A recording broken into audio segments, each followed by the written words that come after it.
Hi, everyone. Welcome back to Unveiling Islam. I'm David Wood here with Brother Rachid. Brother Rachid, we've talked about what the Quran says about Christians. Yes. But in addition to polytheists and a couple of other groups, one of the other biggest groups that's named over and over again in the Quran is Jews. And we see down to our time quite a bit of hostility towards Jews. What do we find in the Quran? Well, let me start with this. The most hated race minority that I studied in Islamic history are Jews. If you wanted to be really mad at somebody in Morocco, just name him a Jew. That's how I grew up.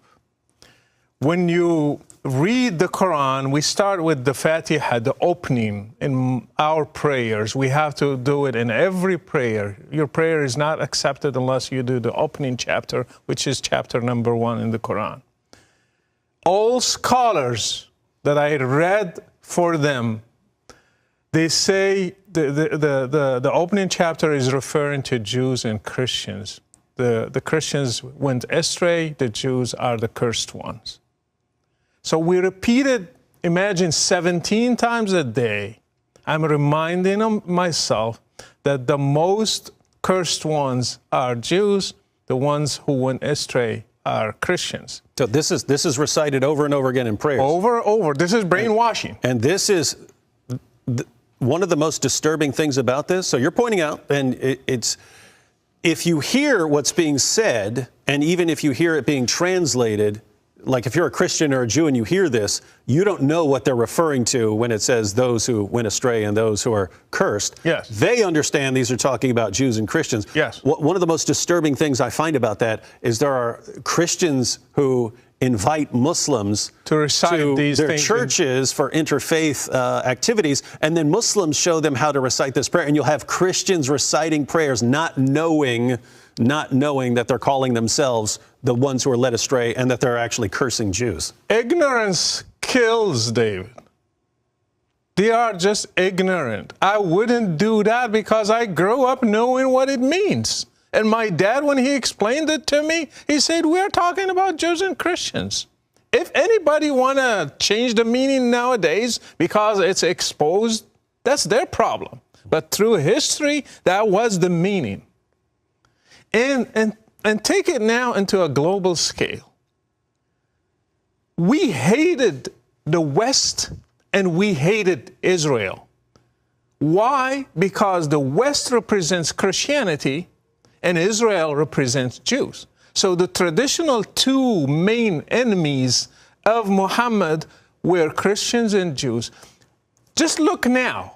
China tortures Muslims. Do you see any embassy being invaded or burned? Because Muhammad never talked about Hindus or Buddhists or anything. So they are not a priority. And so, just to be clear, I mean, they are taking Muslims, putting them in camps, yes, sometimes torturing them, and you rarely hear even a peep. Imagine if America is doing that. Mm-hmm. Imagine if Israel is doing that. So it's the religion messed up our societies, made them hate the West and hate Israel just because of religious things. It's not because of what they are doing. Those are two different things. So let's talk about, for example, the Jews. The Jews in 582, Surah Al-Ma'idah, you will surely find the most intense of the people in animosity toward the believers, the Jews, and those who associate others with Allah. The Jews are the biggest enemies, the Quran claiming.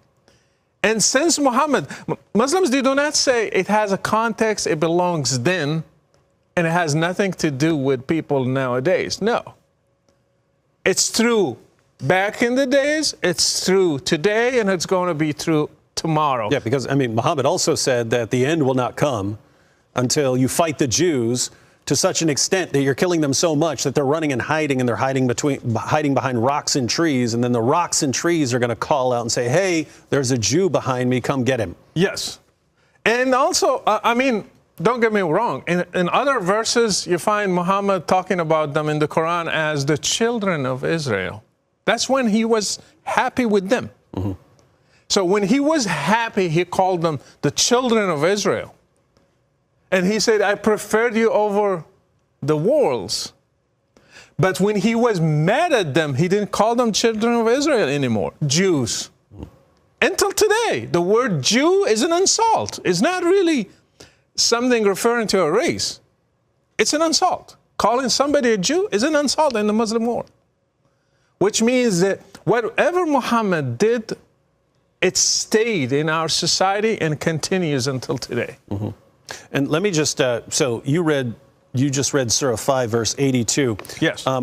And, you pointed out that this is what the Quran is saying about Jews, and Muslims will come up with some sort of defense of this, but I would encourage Muslims to just think if someone were saying this about them, right? In other words, so the Quran says, strongest among men in enmity to the believers wilt thou find the Jews and the pagans. Yeah. Just imagine some American leader, some president of the United States coming out and saying, our biggest enemies are Muslims and pagans. Oh my goodness. They would not accept any sort of explanation. They would not say that's fine at all. They would condemn that and say, how can you issue this statement like this, just condemning an entire group? And it's like, wait, that's exactly what your God does with the Jews. Imagine a pastor today in a church saying on TV, do not take Muslims as friends. And you're referring to Surah 5, verse 51, where Allah says not to take Jews and Christians as friends. Yes. That would be international news for the next 2 weeks. Imagine if I say today in this show, do not take the Sunnah or the Shiite as a friend or as friends. Mm-hmm. Tomorrow Brother Rachid is preaching hatred. Mm-hmm. Hate speech. Mm-hmm. Hate speech. And I will be blocked on Facebook, on Twitter, on everything. But it's fine if it's in the Quran. Yeah, you can read it. You can worship God through this, to worship Allah, and He will be pleased with you. Mm-hmm. And you can't say a thing against it. Mm-hmm. So early on, Jews and Christians are regarded as like authoritative in matters of religion, to such an extent that Allah tells Muhammad he can confirm his revelations by going to Jews and Christians. And over and over again in the Quran, Surah 2, for instance, over and over again, Allah tells Muhammad to say to the Jews, hey, I'm confirming what you have, so you confirm what I have. So he's appealing to the Jew. He's almost begging the Jews to confirm him as a prophet. Yes. And what happens is they reject him. And so then the messages turned against them. Yeah, that's when the messages change and things suddenly start getting much harsher towards Jews. In through history, Jews and Christians were persecuted in the Muslim world because of these verses. Muhammad said, I will kick them out of the Arabic Peninsula.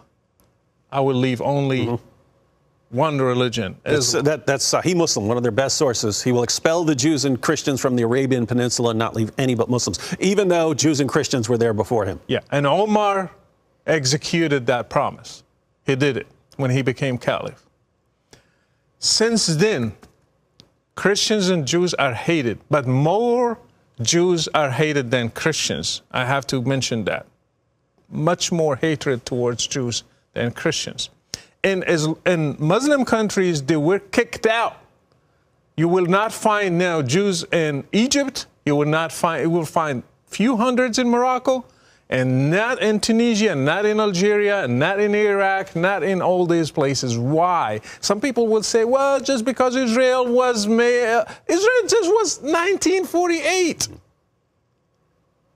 Let's read through history. In Morocco, they used to put a pig and a monkey on their shoulders. They were not allowed to walk with shoes. They were segregated in their own places because they are not allowed to be among Muslims. They are not allowed to ride a horse And if they see a Muslim, they have to give them the way. They should not walk while a Muslim is walking. And we ignore, and this is in Muslim sources, not me creating them. Problem, people do not read. Yeah, and it's easy to take Quran verses and to say, look, this is a favorable view of Jews here. It's very similar to the situation with Christians, where Muhammad at one time has a favorable view of them, thinks of them as allies, and then as they reject him, becomes progressively more hostile until we eventually get to the final marching orders, which is Surah 9, of course, fight those who do not believe in Allah, specifically refers to Jews and Christians. Very interesting that the reason given for violently subjugating Jews, because Muslims would have said, "Wait, what are you talking about? I thought the people of the book were good and they're on our side." And the very next verse has to come up with a justification. It says, Jews call Ezra the son of Allah. Oh, that's, You ever heard a Jew call Ezra the son of Allah? I never saw it. I'll tell you a story about it. The Jews say Ezra is the son of Allah, and the Christians say the Messiah is the son of Allah. Yeah, he's accusing them of something never said. They never said. Even Ezra is a translation of Uzair. So it doesn't say really in the Arabic Ezra. So who's this Uzair? They just assumed he was Ezra. Why they will call just Ezra, not the other ones?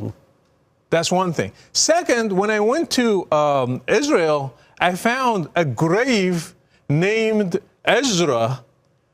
And guess who is making that place holy? Not the Jews, Muslims. And when I took pictures of it, I posted it, the people in Iraq, they got mad. They said, no, Ezra is here. So they have another tomb that is holy in Iraq and belongs to Ezra. And Syrians got mad. They say, no, he's here. So they have 3 or 4 tombs for Ezra. Guess what? It's just holy among Muslims, not Jews. And so, and by the way, there are Muslims who try to explain this, saying maybe there was some group at his time who taught this. Does not work because, it doesn't work. I mean, one, show us the group, because we have no record of any such group. But even if you want to say in the Hadith, according to Muhammad, at the judgment, that's going to be the main accusation against Jews. Why did you worship Ezra? Why? And we have no record in all of history of a Jew treating Ezra that way. And the Quran doesn't say some Jews. Yeah, the Jews. So this is standard the mainstream Jewish practice. Yeah, the mainstream, they call him the son of Allah. Another thing I want to conclude with this, when you mentioned in the 929, just wipe out or like give them choices. Most of Muhammad's wars, they were against Jews. And the most killing happened not against the polytheists who persecuted him. It was against Jews. In one day, more than 600 people were slaughtered. And some Muslims, they say, oh, one of his wives is a Jew. What are you talking about? And I say, yeah, she was a slave. He killed her dad and her brother and her tribe, and he made sex with her while she's still captive coming back from that raid. Do you think that's marriage? Yeah, he really loved Jews based on that. I don't know what to even say here. You've got a book that is calling for the violent subjugation of an entire group. Again, it's even worse when you get to the Hadith, and the judgment won't come. You won't get your rewards in heaven until you go out and fight the Jews to where they're hiding from you, and even the rocks and trees are telling you where to find them so you can kill them.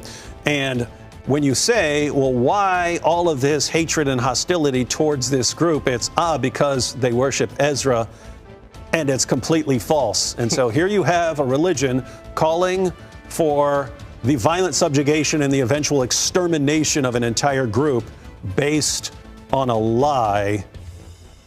I think we need to take a closer look at this religion.